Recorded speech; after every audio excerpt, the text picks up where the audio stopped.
Bonjour tout le monde et bienvenue dans cette nouvelle vidéo. Comme vous pouvez le voir derrière moi, il y a un nouveau décor puisque effectivement j'ai déménagé et du coup j'en ai profité pour changer quelques petites choses derrière moi. D'ailleurs n'hésitez pas à me dire en commentaire ce que vous en pensez.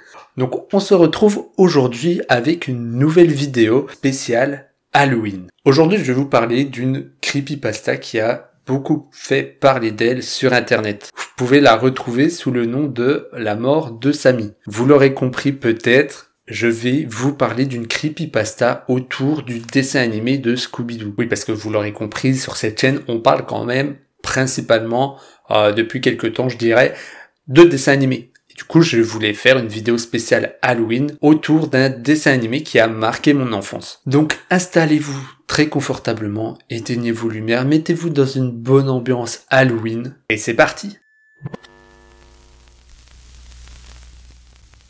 Donc, on va suivre l'aventure de Billy.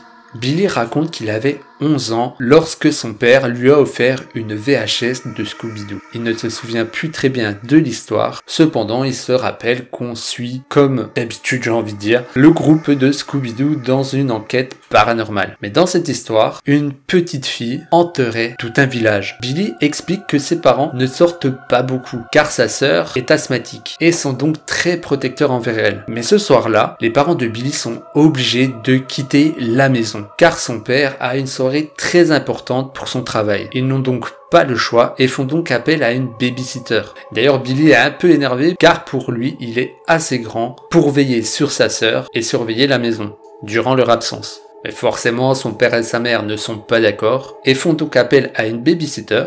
Et c'est donc Amanda, la fille des voisins, qui vient garder les enfants pour la soirée. Amanda est une jeune fille de 18 ans qui, en plus de ses études, a trouvé un petit boulot en tant que babysitter pour garder les différents enfants du quartier. Le père de Billy, voyant que son fils n'est pas forcément content de voir Amanda débarquer dans la maison, lui donne la VHS pour tenter d'apaiser les tensions. Et comme ça, les enfants sont devant un film et Amanda a juste à les surveiller. En plus de ça, Billy est content car c'est la première fois qu'il pourra utiliser le magnétoscope sans ses parents. Une fois les parents partis pour leur soirée, Billy regarde la VHS que son père venait de lui donner et remarque d'ailleurs que la jaquette était assez différente de celle qu'il avait déjà vue auparavant. Celle-ci ne semblait pas d'origine car le dessin semblait être fait à la main par quelqu'un. En plus de ça, Scooby-Doo semblait terrifié et la petite fille qui était censée jouer l'antagoniste était réellement flippante. On ne voyait qu'un large sourire derrière le groupe de Mystère et compagnie. D'ailleurs, Amanda n'avait pas un très bon sentiment en voyant cette jaquette.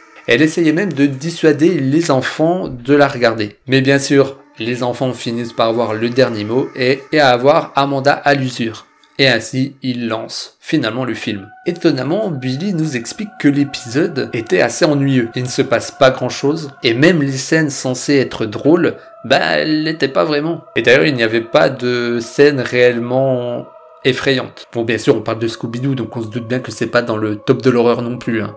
On est d'accord. On suit donc les aventures de Monstres et compagnie qui tentent de résoudre une enquête des plus banales. Cependant, Billy se rappela de s'être dit que la petite fille qui jouait le fantôme était totalement différente dans l'épisode que celle qu'il avait vue sur la jaquette. Elle ressemblait à une fille normale, plutôt gentille même, et qui aimait tout simplement faire des blagues aux villageois. Amanda n'arrêtait pas de critiquer l'épisode, en disant que c'était nul, et que dans ses souvenirs, les épisodes de Scooby-Doo avaient tout de même un peu plus d'humour qu'aujourd'hui. Il est tard lorsque Billy et sa sœur arrivent à la fin de l'épisode. D'ailleurs, c'était assez étonnant pour Billy car dans ses souvenirs, les épisodes de Scooby-Doo duraient en moyenne 20 minutes. Mais là, il s'était passé quelques heures quand même. Mais bon, passons. Les enfants commencent à être fatigués et Amanda, assise à côté d'eux, insiste pour qu'ils aillent se coucher. Cependant, les enfants souhaitent tout de même terminer le film et Amanda finit par accepter. Et c'est à ce moment-là que les événements vont très vite s'enchaîner. À la fin de l'épisode, au moment où l'équipe a toutes les preuves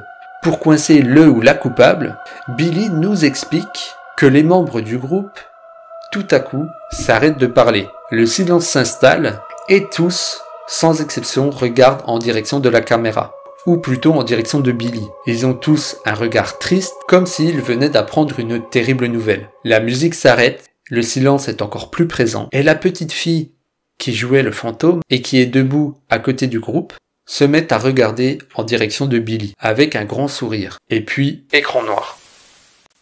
J'aimerais vous dire que l'épisode s'arrête là, mais vous vous doutez bien que non. Non. Sinon ça serait pas drôle. Billy nous raconte qu'il était plutôt choqué par cette fin assez bizarre, assez troublante. Et après un long silence dans la pièce, sa sœur dit « Merde, je n'arrive pas à croire que Sammy soit mort. » Billy, un peu choqué de ce que sa sœur venait de lui dire, et étant dans l'incompréhension la plus totale, en même temps tu as ta sœur qui te sort une dinguerie comme ça, alors que toi t'as pas du tout vu ça, Billy demande ce qu'elle lui raconte. Mais sa sœur insiste avec horreur. Et elle ajoute même que pour elle, c'était stupide d'avoir fait mourir un des personnages principaux. Et qu'elle espérait que Sammy soit de nouveau présent dans l'épisode suivant. Amanda, qui était assise à côté d'elle, un peu énervée par ce qu'elle venait de dire, la réprimande en lui demandant d'arrêter de raconter des histoires comme ça et qu'on ne rigole pas avec la mort. Mais la petite fille maintient ses propos. Pour elle, Sammy est bien mort. Or, pour Amanda, Sammy est bien vivant. Pour Amanda, la petite fille avait tout simplement disparu, laissant l'équipe de Scooby-Doo dans l'incompréhension et dans la peur un peu quand même. En même temps, t'as une gamine qui disparaît comme ça peut faire flipper. Hein. Mais encore une fois, on est dans un épisode de Scooby-Doo, donc rien de choquant. Mais revenons sur Billy, qui pour lui, les membres du groupe, ainsi que la petite fille, l'avaient regardé. Chacun, en fait, avait une version plus ou moins effrayante quand même. Et chacun avait sa propre vision de la fin, et laissant ainsi tout le monde un peu dans l'incompréhension. Qui a raison? Qui a tort? Amanda, un peu nerveuse, décide d'envoyer les enfants se coucher. Plus tard, les parents de Billy sont de retour à la maison. Amanda part vérifier si les enfants sont bel et bien en train de dormir, ce qui est le cas, et part de la maison un peu énervée de cette soirée. Le lendemain, Billy et sa sœur discutent de ce qui s'est passé la veille, et chacun donne sa version des faits. Mais Billy reste sceptique sur la version de sa sœur. Ils décident alors de revisionner l'épisode, et vont demander à leurs parents qui donnent la permission de revoir l'épisode, même si le père était pas trop d'accord, parce que bon, revoir un film qu'ils ont eu la veille, mais bon, les enfants, d'une manière ou d'une autre, ils arrivent quand même à avoir le fameux. Il rembobine donc la VHS et il revoit l'épisode dans son entièreté, sans avancer jusqu'à la fin. Il voulait vraiment revoir scène par scène tout, s'il y avait des détails, tout ça. Et pour que rien ne change. Billy nous dit qu'il était plutôt nerveux de revoir cet épisode. Et qu'il avait même peur de revivre ce moment où la petite fille l'observe depuis l'écran. Donc arrive le moment où l'équipe est sur le point de dévoiler l'identité du fantôme. On aurait pu imaginer que la sœur de Billy revoit cette scène. On aurait pu également imaginer que Billy revoit aussi sa propre scène. Mais rien de tout ça ne s'est produit. L'épisode se termine net, sans résolution de l'énigme. Écran noir, plus rien.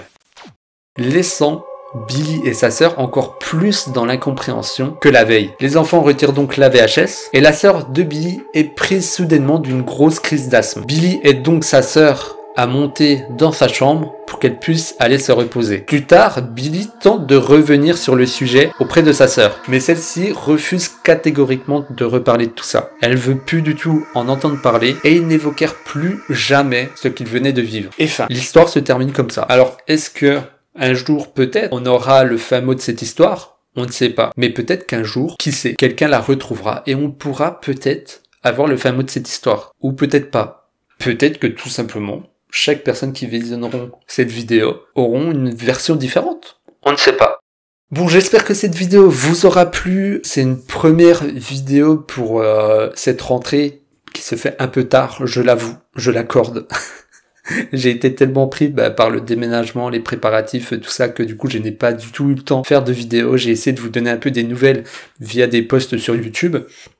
Mais c'était très compliqué de tourner des vidéos, je n'avais pas du tout le temps. Donc là, je vais essayer de me remettre petit à petit dans ce rythme-là. Je souhaite la bienvenue à tous les nouveaux, vous êtes de plus en plus nombreux. Je vois que de temps en temps j'ai des petits subs, tout ça, des petits follow, ça fait très plaisir. Je vous remercie énormément. N'hésitez pas, vous pouvez me retrouver également sur Instagram, je vous mettrai mes réseaux sociaux dans la description. Vous pouvez également me retrouver sur Twitch, je stream le lundi, mercredi matin, le mardi après-midi, le jeudi après-midi. Donc vous l'aurez compris, je stream plusieurs jours dans la semaine. Je vous invite vraiment à aller voir ma chaîne Twitch. Il y a le planning avec mes horaires. Donc n'hésitez pas, je fais des live dessins, des live gaming. Prochaine vidéo, je vais vous laisser le choix. Je vous propose deux choix. Il y a le premier choix, je vous parle des plagiats de Disney. Le deuxième, c'est les dessins animés de mon enfance. Voilà, vous choisissez.